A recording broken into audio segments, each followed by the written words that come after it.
It's been a while since these headphones were launched, but are they still worth the money now, almost a year since release? Well, I would say yes.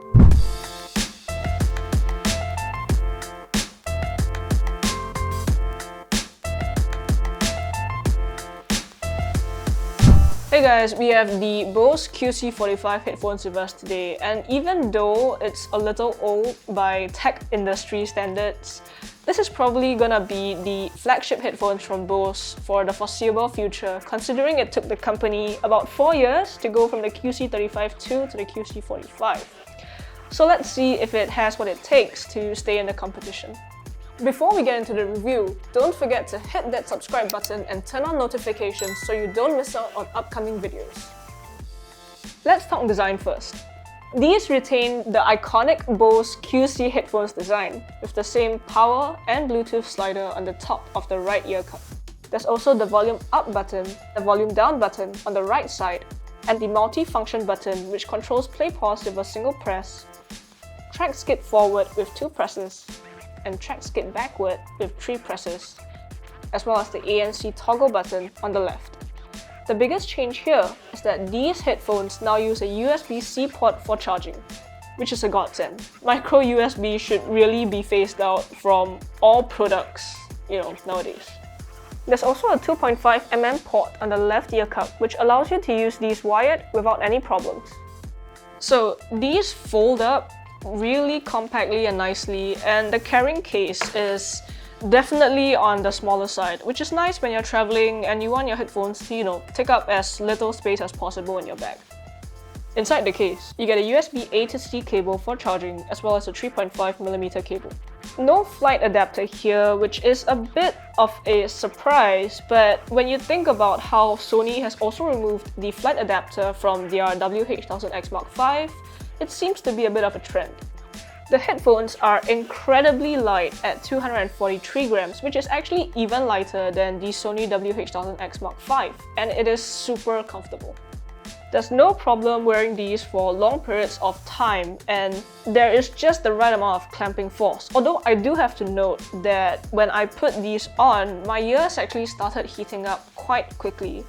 This will probably only be a problem if you live in a tropical climate like, hot and humid Singapore, but if you live somewhere a bit colder, it most likely won't really be an issue at all.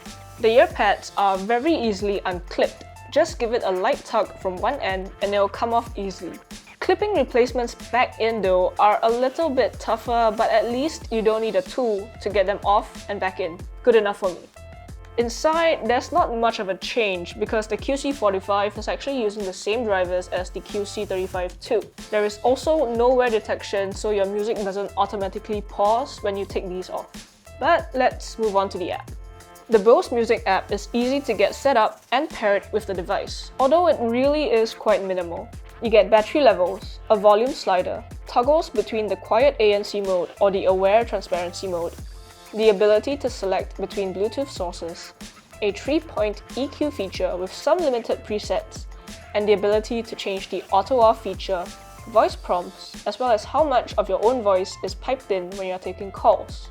It's a really simple app for a really simple pair of headphones. There aren't a lot of bells and whistles like what you would get with the Sony XM5s, but in a way, it kind of makes sense. The Bose QC headphones were the iconic travel headphones, the ones that you would see business travelers and normal leisure travelers wearing across economy class, business class, first class. And after playing with these for a while, I have to say that the setup for these are actually some of the easiest I have ever tried. I didn't have to remember any weird touch control system, I didn't have to do a ton of setup before starting to use them. They just worked, and they work well. As for connectivity, these are running on Bluetooth 5.1, which isn't the latest but is still okay. That being said, there is multi-point connectivity here, so if you're using these paired to both your laptop and your phone, you'll be able to switch really easily if a call comes in. Unfortunately, there's only SBC and AAC support here, which is a bit of a letdown. aptX definitely would be good, especially for headphones that cost this much. Battery life is decent, but not the best in the market. Bose claims 24 hours in the headphones, which is enough even for the longest flight in the world, which clocks in at around 19 hours. Of course, most people wouldn't actually be using the headphones non-stop for that long, so yeah, more than enough even in the most extreme flight scenario. A 15-minute charge also gives 3 hours of playtime, so yeah, that's nice. So let's move on to ANC. These are pretty good. They do have an edge on a lot of other headphones in one area though, and that's comfort. People who are more sensitive to the pressure buildup from using ANC will know that headphones like the Sony WH-1000X Mark IV, X Mark V, Apple AirPods Max, and more are really good at cancelling out noise, but that comes at the trade-off of having pressure in the ears. These though are much more comfortable in that regard. The pressure build-up here is actually less intense than the others, although of course this is still very subjective.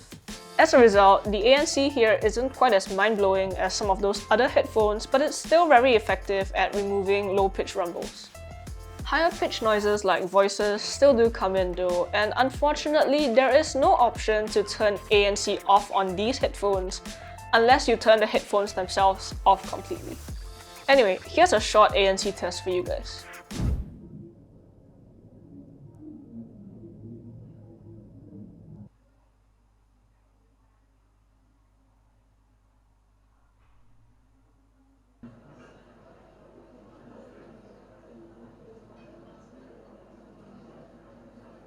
Microphone quality here is actually pretty good. My voice comes across quite clearly, and something that I want to point out is that the background noise reduction actually seems to be much better than average.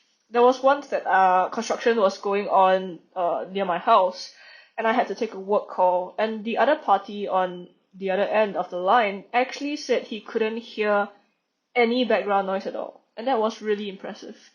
Sound quality isn't too bad, although I do have to note upfront that the Bose sound can be quite divisive. You either like it or you don't. And I think these headphones are even more so because of the sound. Bass-wise, it's pretty good. There's a slight emphasis in this range, so you do get a little extra impact while not being too overly boosted. Mids are fantastic, they're very accurate, and there's plenty of detail here. Treble is where things change. There's quite a bit of emphasis here, which means that if you listen at higher volumes, it can get a bit harsh and sibilant. People who are more sensitive to high-pitched noises will definitely notice this. If you try these headphones out and you don't really like the sound, I would really recommend trying to adjust the treble first via the EQ. Lower it a notch and take a listen again. It might just be the change that's needed. Soundstage is okay, although I will say that the imaging and separation here is actually quite a bit better than average.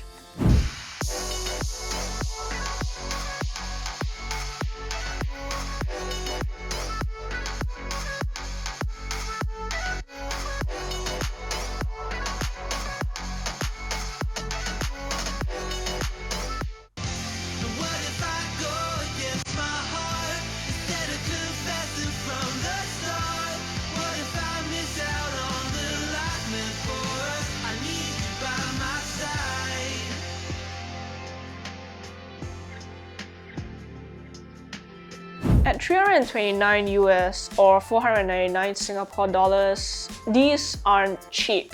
And there are better options out there if you don't need the latest and the best. The Sony WH-1000X Mark IV, for example, is pretty much perpetually on discount now, and they are still an excellent pair of noise-cancelling headphones.